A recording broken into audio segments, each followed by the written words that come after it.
Salut, nouvelle vidéo. Donc, on est le week-end et j'ai envie de faire une vidéo YouTube. Alors, je sais pas trop sur quoi. J'ai vraiment un excellent setup qui du coup s'est fait déclencher là vendredi soir, juste avant le week-end sur l'AUD-USD. Et ce trade vraiment c'est un 10 sur 10 et bah voilà, avec celui-là je suis censé passer minimum la phase 1 de du coup mon test pour me faire financer avec une propre firme. Et bah voilà, mais je vais garder ça pour d'autres vidéos. Et là aujourd'hui j'ai juste envie de parler un peu du Bitcoin. Donc pour là où les personnes qui seront sur ma vidéo, sur cette vidéo, j'ai pas beaucoup de vues, donc je sais même pas s'il y aurait des gens sur la vidéo, s'il va y avoir des gens sur la vidéo. Mais si jamais vraiment il y a une personne qui suit mes vidéos sur ma chaîne, bah tu vas savoir que ma manière de trader le forex, donc moi j'ai cette vue du marché, je trade la théorie de Wyckoff en fait, si vous voulez. Les marchés ils sont 100% manipulés par les plus grosses institutions du monde, BlackRock, Vanguard, enfin ce que vous voulez. Mais juste pour simplifier les choses, on rassemble tout comme si c'était une entité qui contrôlait tout à sa guise. Monsieur Composite Man, ok, c'est le Composite Man. Donc moi mon but c'est de suivre là où le Composite Man il veut emmener le prix. C'est juste ça. Donc sauf que ma manière de trader le Bitcoin, enfin les cryptos, quand je dis le Bitcoin c'est les cryptos en général, mais je trade vraiment que le Bitcoin. Les cryptos, il y en a tellement, enfin j'aime pas avoir trop de graphiques, je me perds. Il faut vraiment que je me concentre et que je connaisse par cœur le graphique, ce qu'il est en train de faire en fait. Tu peux pas me ramener sur un graphique, faire une analyse top-down comme ça, voilà, et avoir 50 paires dans mon watchlist. Dans mon watchlist, j'ai l'or, EURUSD, GBPUSD et Monsieur Bitcoin. C'est tout ce que j'ai. Donc, Monsieur Bitcoin, je le connais par cœur. Et les trois autres aussi, je les connais par cœur. Je sais exactement ce qu'ils font. Et voilà, c'est pas genre j'ouvre un graphique, j'analyse et voilà, j'attends. J'ai 10 paires qui, avec une POI, avec une alerte. Non. C'est vraiment genre, je les suis. Tous les jours, ils évoluent. Tous les jours, je marque le minuit de jeudi, le minuit de vendredi, minuit de samedi, minuit de dimanche, et voilà, je suis chaque jour et du coup je connais les graphiques par cœur et ce qu'ils sont en train de faire. Donc je suis l'order flow, le flux d'ordre de Monsieur Composite Man sur mes paires de forex, mais sur le Bitcoin c'est complètement différent en fait. Donc le forex c'est de la structure, flux d'ordre, haut protégé, haut faible, retracement vers les dernières ventes avant l'achat, les dernières achats avant la vente, avec des positions négatives, donc les zones d'offre et de demande, ou les order blocks, pour ceux qui préfèrent ce terme, c'est la même chose. Et bref, donc, le Forex, je vois vraiment ça en structure, mais pour moi, le Bitcoin, c'est des niveaux. C'est, je dirais pas que c'est de la support et résistance, mais c'est des niveaux. Et en fait, c'est pas que je suis contre les concepts de retail, support et résistance, trendline et tout ça, mais il y a une chose qu'il faut s'avouer, ça marche sur la crypto, ok, ça marche sur le Bitcoin. La nature du marché, parce que voilà, la nature du marché fait en sorte que tout cela marche, ok. Faut juste savoir le faire correctement. Donc là, quand je vais vous montrer mon graphique du Bitcoin, vous allez hurler, vous allez avoir très peur, ça va vous niquer les yeux. Mais je vais vous expliquer très simplement, enfin si j'y arrive, parce que voilà. Je sais pas si je vais pouvoir vous expliquer comment je fais ça. Mais donc voilà, je vais supprimer mon... Parce que voilà, je suis sur l'écran de mon ordi. Et merde, wesh. Je suis sur l'écran de mon ordi portable et bah l'écran il est petit et ma webcam elle prend de la place. Donc voilà, je vais supprimer ma grosse tête. Donc, alors, c'est quoi ça? C'est quoi cette merde? Qu'est-ce que c'est que ce bordel? Ok. Alors, en vrai, tous ces niveaux, vous allez me dire, mais wesh, mais enlève-moi tout ça, enlève-moi toutes ces lignes inutiles. Chaque ligne a sa propre signification, ok. Bon, là, elles sont plus vraiment importantes vu que bah on est là-haut, ok. Mais si jamais le prix il reviendrait là à redistribuer pour du coup bah venir faire le pullback qu'il faudrait sur cette overextension, bah tous ces niveaux clés ils me serviront. Mais en gros, si vous juste regardez, mon plan de trading sur le Bitcoin c'est du coup je suis l'order flow un peu comme sur le Forex, mais j'ai des niveaux clés. En gros, si vous voulez, je trade les niveaux clés. C'est des niveaux qui ont une importance où elles se feront respecter, ou quand le prix viendrait tester ces niveaux, le prix il va soit rejeter de ce niveau, ou soit faire un petit plat pour ensuite casser le niveau. Donc moi ce que je fais c'est que j'ai tous ces niveaux très importants, donc ceux qui sont là non, mais là dans tout ça là j'ai vraiment des trades mais absolument mais de malade que j'ai pu prendre là-dedans, dans tout là-dedans là. Je vais pas vous expliquer, hein, mais j'ai pris des très bons trades grâce à un peu ma manière de faire. C'est un peu un mélange de support et résistance et de... C'est un peu un mélange de concept de retail et ma manière de voir les choses un peu. Donc, je me mets en plein écran. En gros, juste ce que c'est que j'ai des niveaux clés qui ont une certaine importance. Voilà, j'ai mes raisons et tout. Et une fois que le prix, il va venir tester ce niveau, je vais me mettre sur les intervalles de temps plus petites, trouver casseur de structure, retracement vers du coup la dernière achat avant la vente ou la dernière vente avant l'achat, et prendre le trade à partir de là. Genre, je vais vous faire un petit exemple. Donc là, je suis sur le 1 heure ou je suis sur quoi là? Non, je vais me mettre sur le 1 heure. Donc voilà. Alors, on a eu cette grosse extension vers le haut, donc voilà, le bull run il a commencé quoi, voilà. Là on est sûrement en train de faire le modèle ICI. En gros qu'est-ce que c'est? On fait c'est ça quoi, extension, plat, extension, voilà, c'est ça le ICI. J'ai appris ça, c'est chez MintFX. Donc impulsion, correction, impulsion. Donc voilà, là on est sûrement en train de faire un ICI, mais bref, ça c'est autre chose. Donc,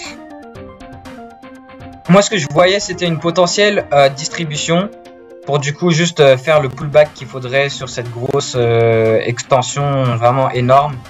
Donc là vraiment on avait le truc parfait ici. On pourrait avoir le vas-y. On va schématiser ça tous ensemble avec du coup la petite chanson. Alors Buying Climax. Ici on aurait le Automatic Rally. Ok. Donc là, on a le secondary test qui vient du coup dans ce niveau clé ici, ce qui serait cette zone de résistance, là où j'ai pris une vente pour du coup venir viser les niveaux clés qui sont là. Donc le trade il ressemblait à un truc un peu genre, ouais, ça ressemblait à ça à peu près. Genre ça, ouais, ça ressemblait à un truc comme ça un peu. Genre, ouais, voilà, c'est ça. Ça ressemblait à un truc un peu comme ça. Donc, qu'est-ce qu'on fait? En gros, moi, je marque mes niveaux clés par rapport à, par exemple, là, on a une montée, une descente. Donc, l'extrémité, c'est quoi? C'est ici. Montée, descente, extrémité, là. Donc là, qu'est-ce qu'on a? On a un peu cette zone de résistance. Voilà. Très moche, la zone là. Et donc, on revient dedans. Et là, qu'est-ce que je vois? Je zoome, une fois qu'on vient dedans, je zoome sur les intervalles de temps plus petites. Et là, dans cette grosse mèche ici, qu'est-ce qu'on a? On a une order block. En fait, je peux mélanger mes concepts pour trader le forex avec ma manière de trader le bitcoin. Donc, une fois qu'on vient à un point d'intérêt, on a cette grosse achat avant la vente. Bam. Grosse bougie englobante baissière. On remonte pour tester la zone. Bam, tu vends. On revient pour retester du coup la nouvelle mèche. Et on descend pour du coup faire le STNB, le secondary test NB, STNB, voilà, pour venir tester l'automatic rally. Donc voilà, parfait. Là on remonte, on crée voilà des DO à peu près égaux. Là c'est vraiment plat. Et là qu'est-ce que je m'y attendais? Merde. Uptrust UTAD, ok. Le UTAD qui touche cette grosse trendline, je vais pas vous expliquer entièrement, mais cette grosse trendline que du coup j'ai épaissie là, c'est une trendline sur le 1 jour, et donc voilà, on rejette la trendline un jour, on revient à d'autres confluences que j'ai sur les intervalles de temps plus grandes, et là bref, on aurait une super distribution week-off pour du coup aller faire des plus bas et ensuite réaccumuler pour ensuite aller faire des plus hauts. Et c'est pas ce qui s'est passé, ok? Donc je supprime un peu tout ça. Et donc là, on a cette trendline haussière, ok? Premier point, une touche, deux touches, enfin non, trois touches du coup.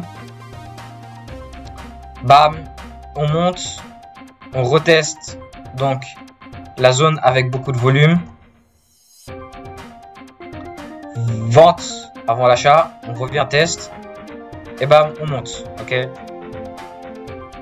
Là, ce qui se passe, c'est que du coup, là, on a percé cette trendline que j'ai sur le 1 jour. Genre, c'est vraiment un niveau super puissant qui devrait pas se faire casser, et là, on l'a littéralement, on l'a violé, ok? Et là, ce qu'on fait, bam, on crash, mais pour crash où?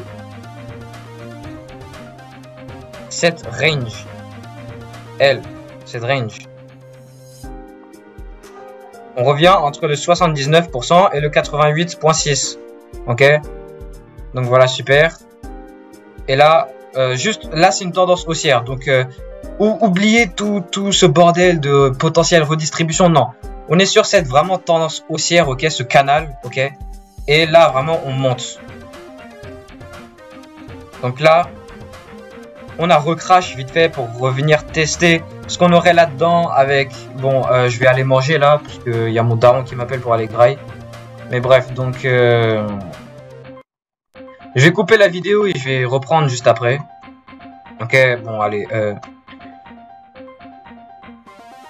Ouais, ok, je suis de retour. Là, j'ai bien graille. Donc, waouh, mais cette vidéo, elle est vraiment à chier. Hein. C'est nul. En vrai, je sais même pas si je vais la poster, c'est vraiment à chier, mais enfin, je sais pas, j'ai juste envie d'avoir plein de vidéos sur ma chaîne en fait. Alors que ma chaîne soit remplie de vidéos. Mais voilà, je veux pas faire un truc trop merdique non plus. Donc voilà, on est vraiment sur une tendance haussière, ok? On s'en fout de toute la potentielle distribution ou non. On est vraiment sur le bull run là. ICI, ok? Voilà. Donc là, on est sur cette tendance haussière et là maintenant, on va étudier tout ce qu'on a là-dedans. Donc, ici, on monte, ok? On casse toutes les trendlines, toutes les zones de résistance, tout ce qui est possible. Et là, on recrache pour du coup revenir tester ce qu'on aurait des order blocks raffinés sur les intervalles de temps plus petites. Et avec du coup bah, le retracement Fibonacci clé entre le bas de la range et le haut de la range. Donc parfait, on revient tester. Et on remonte, ok? On revient, on redescend pour du coup tester les mèches là-dedans.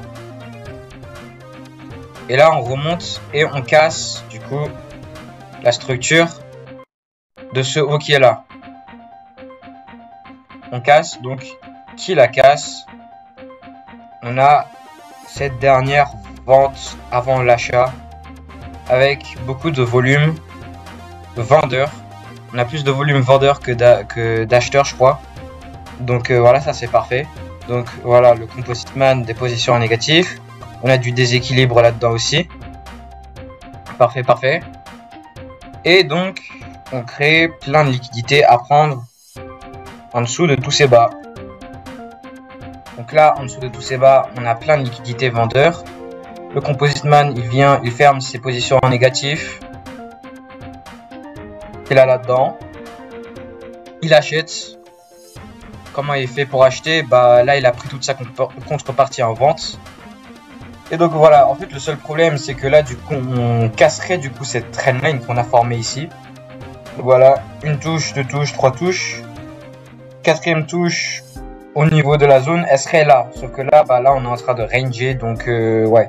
Donc, ce qui serait idéal, c'est qu'on reviendrait tester la zone à ce moment-là, qui se rencontre avec la trendline, mais au final, non. Donc, ici aussi, regardez pourquoi je vous dis que les niveaux clés, Je traîne les niveaux clés. Regardez ce qu'on a. Vous voyez ce haut là, du coup, cette structure. Ouais, du coup, on la viole. Et donc, on laisse la dernière vente avant l'achat à venir mitiger. Là, déjà, c'est quoi ça, du coup? Ça, du coup, on a ce niveau clé qui se fait violer. Donc, cette potentielle résistance qui devient support. Vous voyez, là, le niveau, il se fait tenir, en fait. Et moi, ce qui m'étonnerait pas, c'est vraiment juste... Donc là, on forme vraiment ce triangle. Trendline baissière, trendline haussière. Et qu'on reproduit exactement la même chose qui a été faite, genre vraiment tout en bas ici. On a eu vraiment des trades absolument mais incroyables que j'ai pris après la cassure, après la sortie de zones de compression à l'intérieur du coup deux trendlines qui forment un triangle. Mais je vous dis, ça marche, hein. Cette merde ça marche. Faut juste le faire correctement. C'est juste la personne.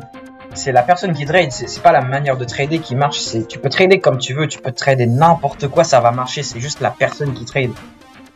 Donc voilà, moi ce qui m'étonnerait pas, c'est vraiment juste. Là du coup, qu'est-ce qu'on fait? Bah on réaccumule. Là on peut avoir une accumulation là-dedans. Hein. Moi ce qui m'étonnerait pas, c'est vraiment juste. Elle est où ma flèche? On vienne violer le triangle. Et moi ce que je m'y attends, c'est un retracement dans la demand là-dedans, dans la zone de demande là-dedans. On prend la liquidité, on mitige les dernières positions négatives et on achète pour aller faire des plus hauts. Donc en fait on liquiderait la trendline d'un côté pour ensuite liquider l'autre côté. Ou alors bah en fait l'histoire de Composite Man et de retracement pour fermer les positions en négatif, c'est pas tout le temps le cas parce que là on a genre vraiment juste cette grosse overextension avec genre vraiment des order blocks qu'on peut vraiment raffiner, enfin vraiment avec de l'imbalance, enfin dans tous les couilles et tout. Mais sur une grosse tendance en expansion, le prix il va pas faire notre joli order flow comme ça, des hauts et des bas toujours plus hauts que les précédents, avec du coup des retracements dans nos zones de demande. Parfait, voilà, parfait. Avec du coup le petit déséquilibre laissé juste avant la zone de demande. Parfait. Et avec du coup on aurait des petites structures créées avec du coup de la liquidité à prendre afin de venir mitiger la zone pour ensuite aller venir casser la structure. Et donc voilà. Des hauts et des bas toujours plus hauts que les précédents. Et donc on protège les bas qui sont du coup deviennent des bas protégés qui ne devraient pas se faire prendre. Voilà. Et une fois qu'on viendrait... Et où ma flèche? Une fois qu'on viendrait chercher les bas protégés, bam, on nique, on viole la demande. Donc, qui est en contrôle maintenant? L'offre. Qu'est-ce qu'on laisse derrière du coup? Ce qui serait une dernière achat avant la vente. On revient à la mitiger pour ensuite faire exactement la même chose, mais dans le sens contraire. Donc voilà, ça c'est comme ça que marche le forex, mais la crypto c'est pas le cas. Donc moi ça m'étonnerait juste pas qu'on vienne tout violer et voilà. En fait, je vous ai pas vraiment expliqué genre ma stratégie. En fait, genre du coup j'ai mes niveaux clés qui ont leur signification, ok. Chaque niveau clé ont leur propre signification. Et dès que le prix il vient tester ce niveau clé, je me dirige sur les intervalles de temps plus petites. J'attends la cassure de structure dans le sens inverse et des moyennes mobiles qui croisent et bam, je prends ma vente. Donc en fait ce qu'on a c'est genre, imaginons le prix, vous voyez ce niveau clé. Donc ça c'est un niveau clé qui date vraiment du passé, un niveau qui a sa signification. Donc voilà, 39,5. Le prix il vient la tester. Voilà, qu'est-ce qu'on a là, du coup, imaginez, je zoome sur les intervalles de temps plus petites. Qu'est-ce qu'on aurait sur les intervalles de temps plus petites? On aurait ça, ok, des hauts et des bas toujours plus hauts. Donc voilà. On prend le dernier bas protégé et j'attends que ce bas protégé il se fasse casser. Donc je vais changer la couleur de ça vite fait. Voilà. Donc on vient tester le niveau clé et à l'intérieur sur la fractalité, j'attends que le bas protégé qui du coup a cassé qui a cassé le haut qui est faible. Voilà. Donc cassure de structure, nouveau haut protégé, nouveau bas protégé pardon. Donc j'attends qu'on la viole On vient, on la casse. On vient, on la casse. Qu'est-ce que je fais? Direct, je prends ma vente sur la cassure avec stop loss au-dessus du coup du nouveau haut protégé, du coup vu qu'il casse la structure. Et du coup je viens viser un point d'intérêt là où ça me semble logique de sortir du trade. Ok.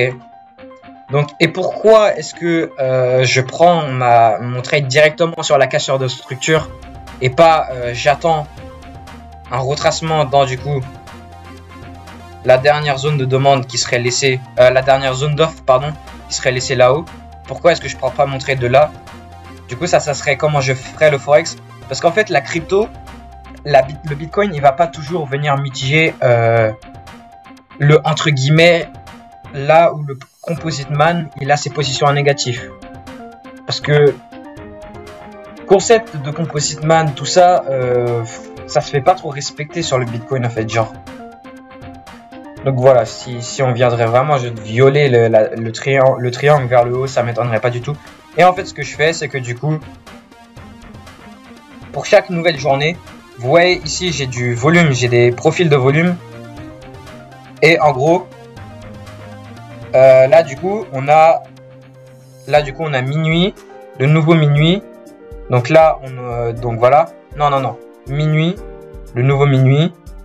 Donc là on aurait le nouveau minuit de cette journée. Et demain je tracerai du coup le volume profile de la journée d'aujourd'hui. Et très souvent les niveaux clés sur lesquels je trade, ils sont en confluence avec des niveaux de très fort volume. Donc oh non mais c'est absolument terrible en fait cette vidéo. C'est je sais pas comment expliquer ma manière de voir le bitcoin en fait. Genre j'ai vraiment toute une logique, mais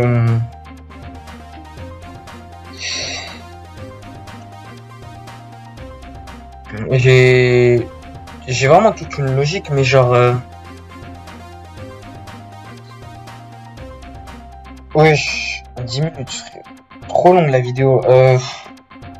En vrai vraiment elle est nulle, elle est à chier cette vidéo. Je vais la poster quand même hein, parce que vas-y je vais pas perdre mon temps pour ça. Enfin voilà, faites les couilles, j'ai perdu masse temps là. Oh vas-y nique sa mère là, j'ai perdu énormément de temps mais pas grave. Je vais la poster quand même. Là, au moment là où je parle, là il doit y avoir personne sur la vidéo, tout le monde s'est barré, mais pas grave.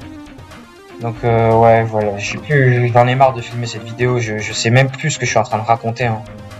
Ouais, vraiment, je sais plus ce que je raconte. Mais allez, ciao. Ah mais croyez pas que c'est aléatoire comment je trade le bitcoin, j'ai mon plan de trading et tout. Pour moi j'ai ma logique mais je sais juste pas la expliquer, je sais juste pas expliquer en fait. Donc voilà, allez ciao.